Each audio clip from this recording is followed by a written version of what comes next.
Finger by Roal Dahl.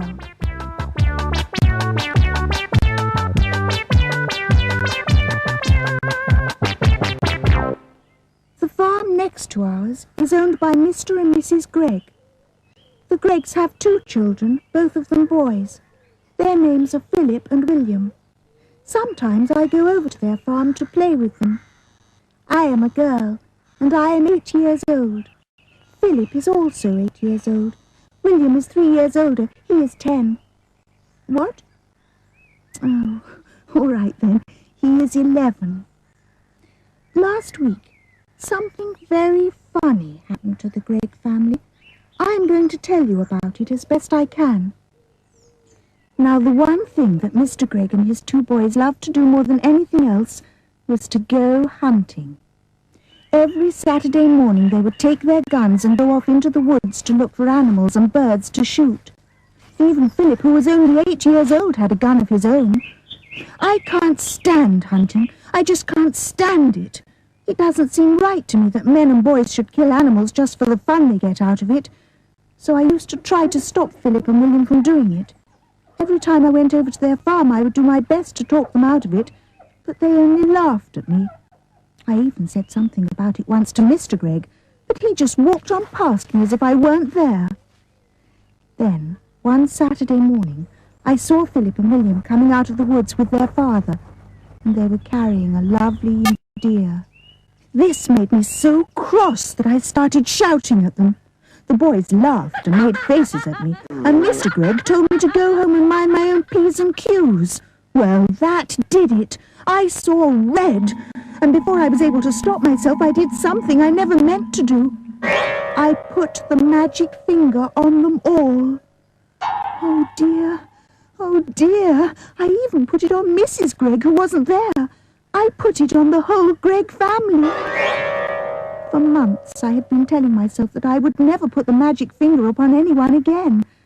Not after what happened to my teacher, old Mrs. Winter. Poor old Mrs. Winter. One day we were in class, and she was teaching us spelling. "Stand up," she said to me, "and spell cat." "That's an easy one," I said. "K-A-T. "You are a stupid little girl," Mrs. Winter said. "I am not a stupid little girl," I cried. "I am a very nice little girl." "Go and stand in the corner," Mrs. Winter said. Then I got cross, and I saw red, and I put the magic finger on Mrs. Winter good and strong, and almost at once, guess what? Whiskers began growing out of her face. They were long black whiskers, just like the ones you see on a cat, only much bigger, and how fast they grew. Before we had time to think, they were out to her ears. Of course, the whole class started screaming with laughter, and then Mrs. Winter said, "Will you be so kind as to tell me what you find so madly funny, all of you?" And when she turned around to write something on the blackboard, we saw that she had grown a tail as well. It was a huge, bushy tail. I can't begin to tell you what happened after that. But if any of you are wondering whether Mrs. Winter is quite all right again now, the answer is no, and she never will be. The magic finger is something I've been able to do all my life. I can't tell you just how I do it, because I don't even know myself. But it always happens when I get cross, when I see red. Then I get very, very hot all over. Then the tip of the forefinger of my right hand begins to tingle most terribly, and suddenly a sort of flash comes out of me, a quick flash like something electric. It jumps out and touches the person who has made me cross. And after that, the magic finger is upon him or her, and things begin to happen. Well, the magic finger was now upon the whole of the Gregg family, and there was no taking it off again. I ran home and waited for things to happen. They happened fast. I shall now tell you what those things were. I got the whole story from Philip and William the next morning after it was all over. In the afternoon of the very same day that I put the magic finger on the Gregg family, Mr. Gregg and Philip and William went out hunting once again. This time they were going after wild ducks, so they headed towards the lake. In the first hour, they got 10 birds. In the next hour, they got another 6. "What a day!" cried Mr. Gregg. "This is the best yet." He was beside himself with joy. Just then, 4 more wild ducks flew over their heads. They were flying very low. They were easy to hit. Bang, bang, bang, bang, went the guns. The ducks flew on. "We missed," said Mr. Gregg. "That's funny." Then, to everyone's surprise, the 4 ducks turned around and came flying right back to the guns. "Hey," said Mr. Gregg, "what on earth are they doing?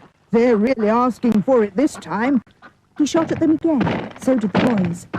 And again they all missed. Mr. Gregg got very red in the face. "It's the light. It's getting too dark to see. Let's go home." So they started home, carrying with them the 16 birds they had shot before. But the 4 ducks would not leave them alone. They now began flying around and around the hunters as they walked away. Mr. Gregg didn't like it one bit. "Be off!" he cried, and he shot at them many more times, but it was no good. He simply could not hit them. All the way home, those 4 ducks flew around in the sky above their heads, and nothing would make them go away. Late that night, after Philip and William had gone to bed, Mr. Gregg went outside to get some wood for the fire. He was crossing the yard when all at once he heard the call of a wild duck in the sky. He stopped and looked up. The night was very still. There was a thin yellow moon over the trees on the hill, and the sky was filled with stars. Then Mr. Gregg heard the noise of wings flying low over his head, and he saw the 4 ducks, dark against the night sky, flying very close together. They were going around and around the house. Mr. Gregg forgot about the firewood and hurried back indoors. He was now quite afraid. He didn't like what was going on, but he said nothing about it to Mrs. Gregg. All he said was, "Come on, let's go to bed. I feel tired." So they went to bed and to sleep. When morning came, Mr. Gregg was the first to wake up. He opened his eyes. He was about to put out a hand for his watch to see the time, but his hand wouldn't come out. "That's funny. Where's my hand?" He lay still, wondering what was up. Maybe he had hurt his hand in some way. He tried the other hand. That wouldn't come out either. He sat up. Then, for the first time, he saw what he looked like. He gave a yell and jumped out of bed. Mrs. Gregg woke up, and when she saw Mr. Gregg standing there on the floor, she gave a yell too, for he was now a tiny little man. He was maybe as tall as the seat of a chair, but no taller. And where his arms had been, he had a pair of duck's wings instead. But, cried Mrs. Gregg, going purple in the face.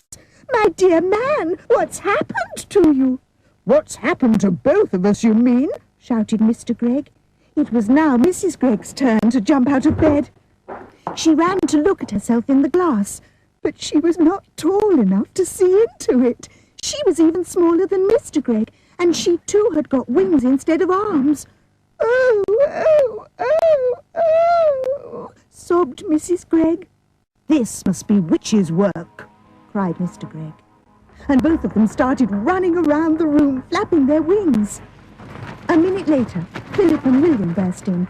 The same thing had happened to them. They had wings and no arms, and they were really tiny. They were about as big as robins. "Mamma, Mamma, Mamma," chirruped Philip. "Look, Mamma, we can fly!" And they flew up into the air. "Come down at once," said Mrs. Gregg. "You're much too high." But before she could say another word, Philip and William had flown right out of the window. Mr. and Mrs. Gregg ran to the window and looked out. The 2 boys were now high up in the sky. Then Mrs. Gregg said to Mr. Gregg, "Do you think we could do that, my dear?" "I don't see why not," Mr. Gregg said. "Come on, let's try." Mr. Gregg began to flap his wings hard, and all at once, up he went. Then Mrs. Gregg did the same. "Help!" she cried as she started going up. "Save me!" "Come on," said Mr. Gregg. "Don't be afraid."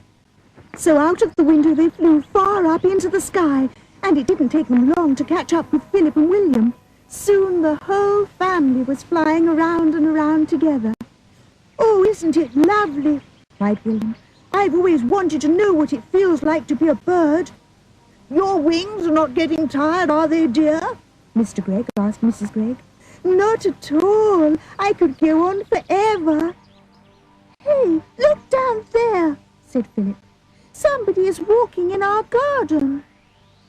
They all looked down, and there below them, in their own garden, they saw 4 enormous wild ducks. The ducks were as big as men, and what is more, they had great long arms like men instead of wings. The ducks were walking in a line to the door of the Greggs' house, swinging their arms and holding their beaks high in the air. "Stop!" called the tiny Mr. Gregg, flying down low over their heads. "Go away! This is my house!" The ducks looked up and quacked. The first one put out a hand and opened the door of the house and went in. The others went in after him. The door shut. The Greggs flew down and sat on the wall near the door. Mrs. Gregg began to cry. "Oh dear, oh dear, they've taken our house. What shall we do? We have no place to go." Even the boys began to cry a bit now. "We will be eaten by cats and foxes in the night," said Philip. "I want to sleep in my own bed," said William. "Now then, it isn't any good crying. That won't help us. Shall I tell you what we are going to do?" "What?" they said. Mr. Gregg looked at them and smiled. "We are going to build a nest." "A nest?" they said. "Can we do that?" "We must do it. We've got to have somewhere to sleep. Follow me."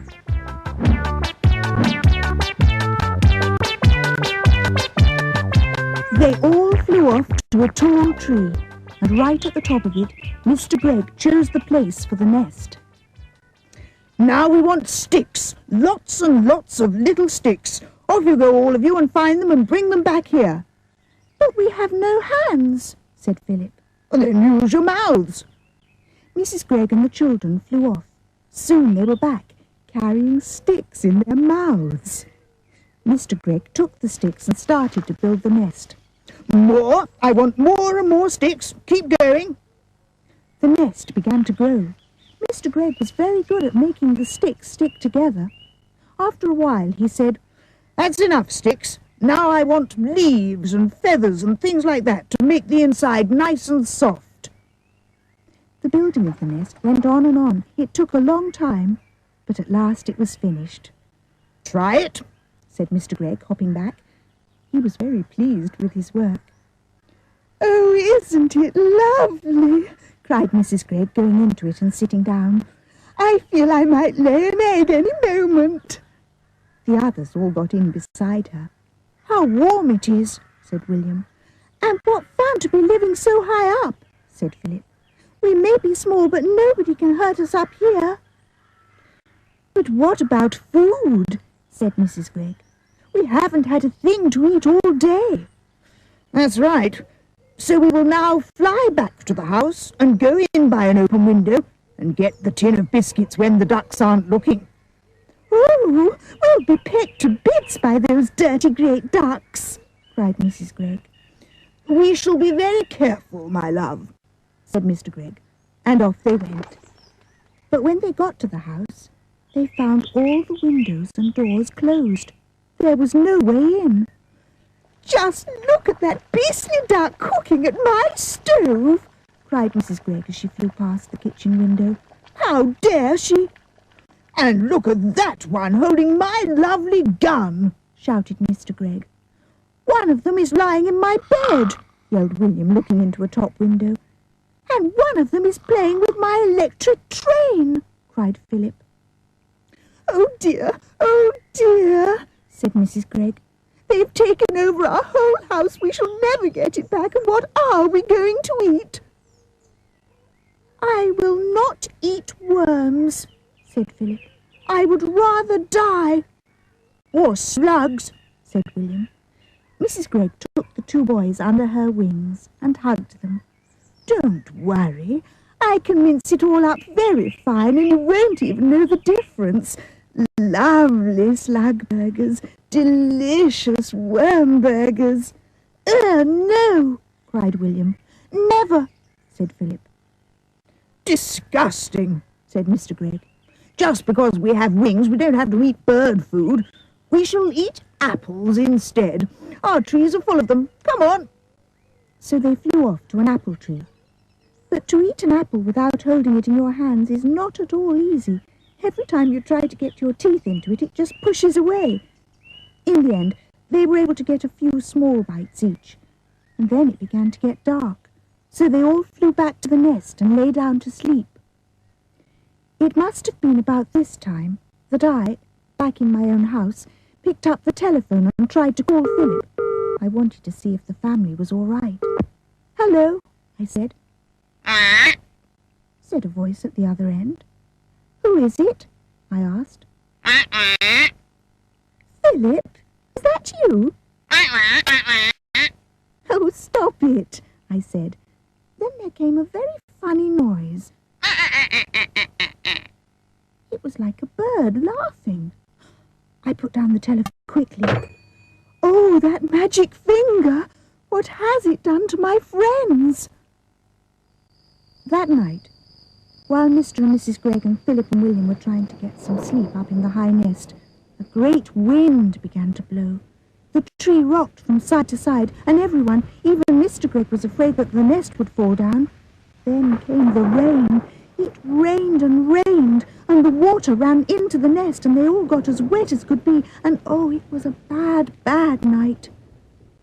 At last the morning came, and with it the warm sun. "Well," said Mrs. Gregg, "thank goodness that's over. I never want to sleep in a nest again." She got up and looked over the side. "Help!" she cried. Look down there." "What is it, my love?" said Mr. Gregg. He stood up and peeked over the side. He got the surprise of his life.